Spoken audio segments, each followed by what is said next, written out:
அரைக்கும் போது என்னமோ மாதிரி இருந்துச்சு. ஆனால் இப்போ ஊற்றினோடனே கஞ்சி தண்ணி மாதிரி குழக்குழன்னு இருக்குது. ஆனால் எனக்கு தான் பழமாக சாப்பிட தான் பிடிக்கும். எனக்கு இந்த மாதிரிலாம் அரைச்சிலாம் எதுவுமே சாப்பிட பிடிக்க மாட்டாங்க. அப்படி சாப்பிட்டா என் மூஞ்சி 8 கோணல் போகும்.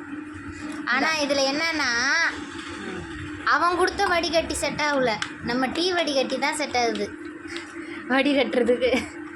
மூடியாச்சு, குடிங்க சொன்னாங்க. வேலைங்க பரவாயில்லைங்க, குடிங்கங்க. அட்டில் அதுக்குள்ளே ட்ரெஸ் மாற்றிச்சு. அந்த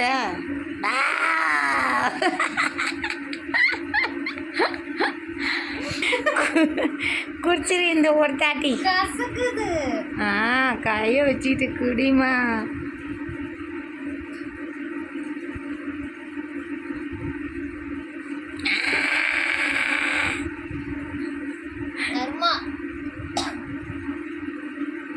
அவன்கிட்ட போய் 70 ரூபா கொடுத்தே குடிச்சிடலாம்ல. நம்ம லூஸ் மாதிரி கொட்டையும் சேர்த்து போட்டு அரைச்சா இப்படி தான் கசக்கும்.